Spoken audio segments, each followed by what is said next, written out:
अस्सलाम वालेकुम दोस्तों, सल्तनत उस्मानिया की तारीख़ से जुड़े एक अहम तारीख़ी किरदार की वीडियो के साथ आपको अपने चैनल हिस्टोरिक जर्नी पर खुश आमदीद कहते हैं। क्या महमद बे वाकई उस्मानी सल्तनत के मुखालिफ थे या महमद बे सिर्फ अपनी रियासत को बचाने के लिए सियासत का खेल खेल रहे थे? क्या याकूब बे के बाद महमद बे ने गरमियान कबीले की कमान संभाली थी? सुल्तान उरहान के साथ महमद बे का ताल्लुक कैसा था? किस दुश्मन को गिराने के लिए सुल्तान उरहान और महमद बे ने वक्ती इत्तेहाद किया था? अलाउद्दीन अली बे के साथ महमद बे की सियासी समझबूझ किस हद तक गई थी और महमद बे की ज़ाती ज़िंदगी में उनकी शादी एक सियासी इत्तेहाद के तौर पर कैसे करवाई गई थी? साथ ही साथ वीडियो के आखिर में आपको बताएंगे कि अनातोलिया की ताकतवर रियासतें जैसे कारामान, जानदार और करासी के साथ गरमियान कबीले के ताल्लुकात कैसे थे। दोस्तों, आज की इस मुख्तसर वीडियो में हम महमद बे की ज़िंदगी के अहम राजों से पर्दा उठाएंगे। इन सब की तफसील जानने के लिए वीडियो को आखिर तक लाजमी देखने के साथ साथ वीडियो को ज़रूर से लाइक कर दें। साथ ही साथ आपसे गुजारिश है कि सल्तनत उस्मानिया से जुड़ी अहम तारीख को जानने के लिए हमारे चैनल को सब्सक्राइब कर दें। सल्तनत उस्मानिया के इब्तदाई दौर में अनातोलिया एक मुत्तहिद सल्तनत नहीं थी, बल्कि अनातोलिया कई ताकतवर तुर्क रियासतों या कबायली रियासतों में तकसीम था। हर रियासत अपनी ताकत बढ़ाने की कोशिश कर रही थी और किसी एक ताकत का ज़्यादा मजबूत होना बाकियों के लिए ख़तरा बन गया था। गरमियान कबीला इन ताकतवर रियासतों में से एक था। गरमियान कबीले का मरकज़ कोताहिया था और कोताहिया को इक़्तिसादी, फ़ौजी और सियासी लिहाज से मजबूत समझा जाता था। गरमियान कबीले से ताल्लुक़ रखने वाले याकूब बे एक अहम हुक्मरान थे जो गरमियान कबीले के सरबराह थे। याकूब बे के ख़ानदान ने अनातोलिया की सियासत में नुमायां किरदार अदा किया था।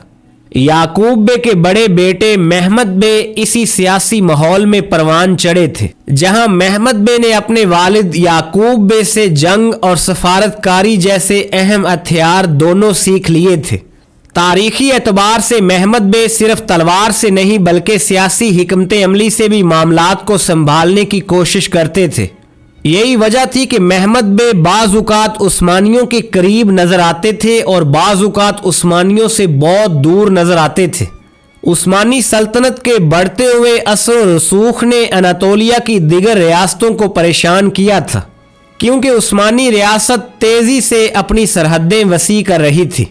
गरमियान कबीला भी इस तब्दीली को महसूस कर रहा था और यही वजह थी कि महमद बे की सियासत में एहतियात और तवाज़न नुमायां नज़र आता था।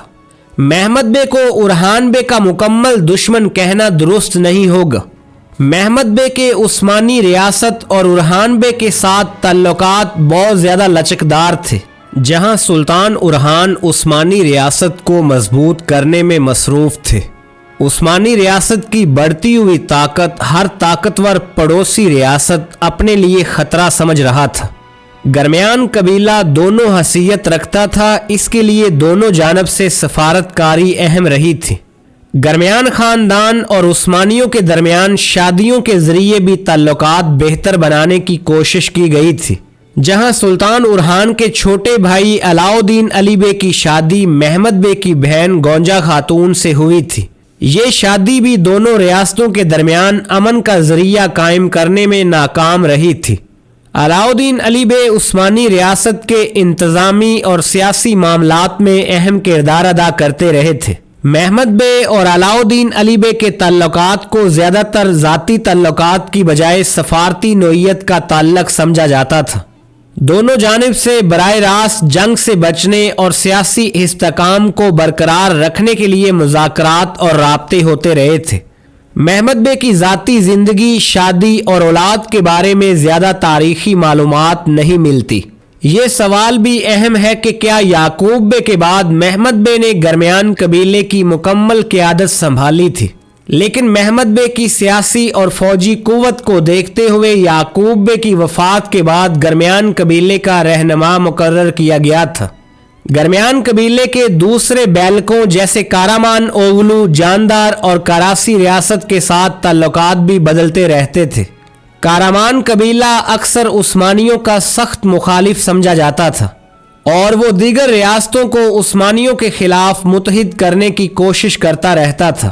کراسی ریاست کے ساتھ جغرافیائی نزدیکی کی وجہ سے تجارتی اور فوجی تعلقات بھی گرمیان قبیلے کے اہم رہے تھے۔ گرمیان قبیلے کی تاریخی اہمیت اس بات میں ہے کہ وہ عثمانیوں کے ابتدائی دور میں ایک بڑی علاقائی طاقت سمجھے جاتے تھے۔ دوستو، آپ کو محمد بے اور گونجا خاتون کا کردار کیسا لگتا ہے؟ کامنٹ باکس میں ضرور بتائیے گا۔